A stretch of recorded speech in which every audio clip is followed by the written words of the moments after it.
ध्यान से सुन। अगर आज यह संदेश तेरे मोबाइल पर अपने आप चल गया है तो इसे इत्तेफाक मत समझ।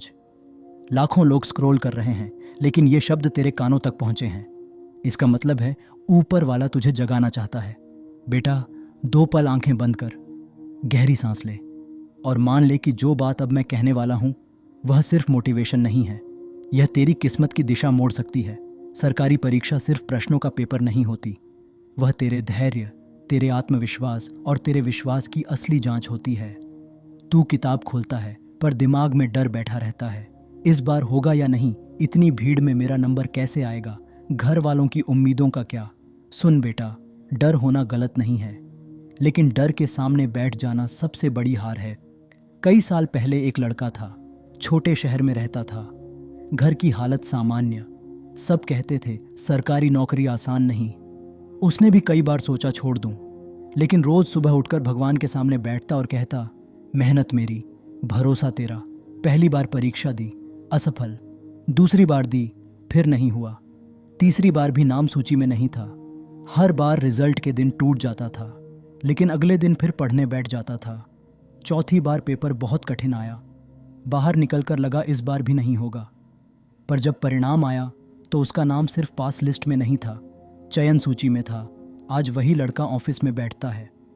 हर महीने जब वेतन आता है तो सबसे पहले घर वालों के हाथ में रखता है और चुपचाप मंदिर में धन्यवाद कह आता है। बेटा, वह कोई चमत्कारी इंसान नहीं था, वह तेरी तरह ही साधारण था। फर्क सिर्फ इतना था कि वह रुका नहीं। यह साल सामान्य नहीं है।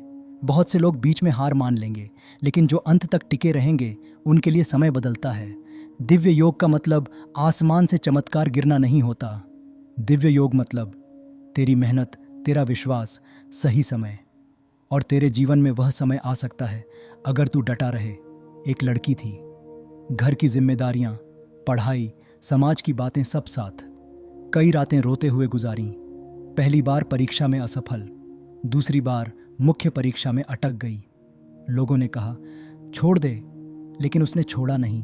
तीसरी बार परीक्षा दी, परिणाम आया, उसका नाम चयन सूची में था। आज वही लड़की अपने परिवार का सहारा है। ऊपर वाला किसी का जाति, पैसा या लिंग नहीं देखता, वह सिर्फ सच्ची मेहनत और सच्चा भरोसा देखता है। ध्यान से सुन, जो छात्र रोज पढ़ते हैं पर खुद पर भरोसा नहीं रखते, वे कई बार पीछे रह जाते हैं।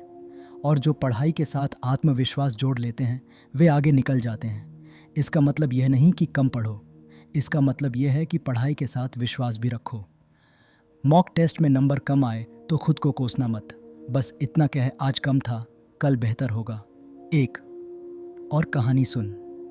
एक लड़का हमेशा कहता था मुझसे नहीं होगा, लेकिन उसकी माँ हर हफ्ते उसके नाम से दीप जलाती थी और कहती थी तू बस पढ़, बाकी ऊपर वाले पर छोड़ दे।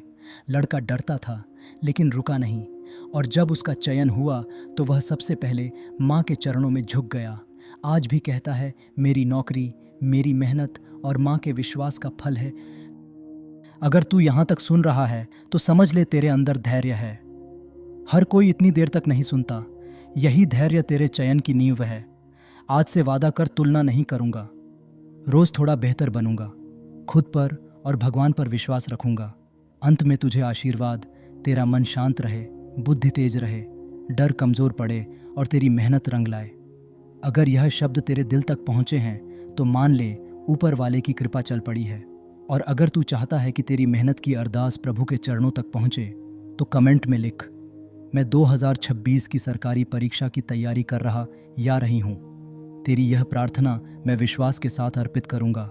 याद रख, रुकना मत, टूटना मत, डरना मत, तेरा समय भी आएगा।